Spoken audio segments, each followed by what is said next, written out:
नमस्कार।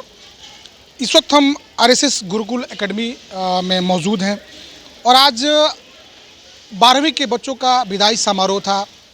इस विदाई समारोह में देखा गया कि जो उन विद्यालय में समय बिताए या फिर जो व्यतीत किए विद्यालय का जीवन, कुछ ऐसे बच्चे इस समारोह में शामिल हुए जो 1 से लेकर 12वीं तक यहाँ पढ़ाई की है, यानी 12 साल वो इस विद्यालय में समय गुजारे हैं।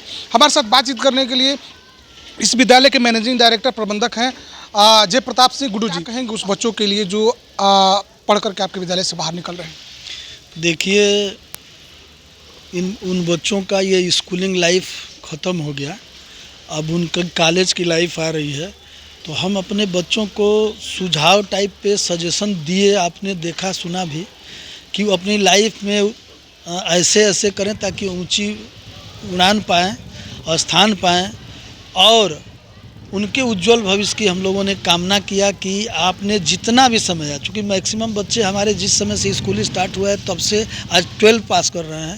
बड़ा प्राउड और बड़ी इमोशनल माहौल था, गमगीन माहौल था जो बच्चे हमें छोड़ करके जा रहे हैं।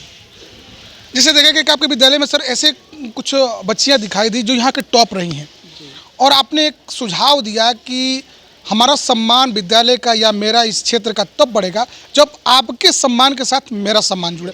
तो उन लोगों के लिए आप क्या कहना चाहेंगे जो यहाँ से पढ़ करके जाए और उस मुकाम को हासिल करें? मैं अपने सभी 12 के आज फेयरवेल पार्टी में सभी बच्चों की शुभकामनाएं प्रेषित करता हूं और उनको ये कहना चाहता हूं कि वो इतना मेहनत करें कि उनके कदम उनकी सफलता छुए।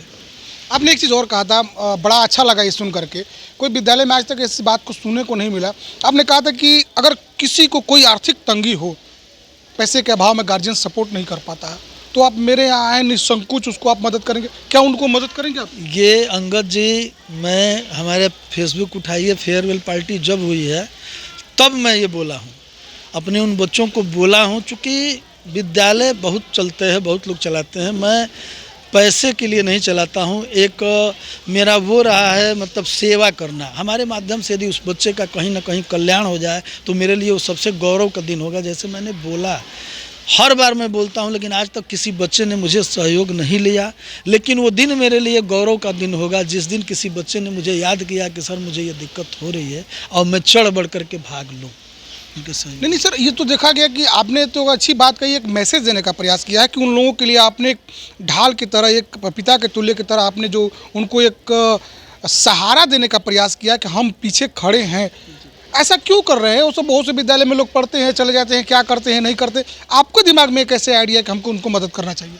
अंगद जी, ये शायद मेरे विचारधारा में शुरू से रहा, शायद यही रीज़न रहा कि पूरे प्रदेश में हम कह सकते हैं हम इकलौते विद्यालय प्रबंधक थे जो कोरोना में लगभग 47 समथिंग रुपया माफ़ किया था।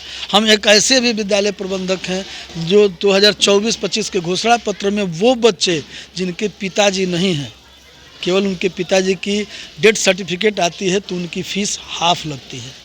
तो ये कहीं और से सीखने को नहीं मिलता। मेरी आत्मा, मेरी ज़मीर बोलती है कि ऐसे बच्चों को हमें सहयोग करना चाहिए। पैसे के वजह से कोई बच्चा, यदि उसकी दिली इच्छा हो कि मुझे आरएसएस गुरुकुल में पढ़ना है और उसका परिवार गरीब है, वो पढ़ नहीं पाता है, तो इसके लिए मैं ढाल हूँ और उसका अभिभावक बनने का सौभाग्य चाहूँगा कि मुझे मिले।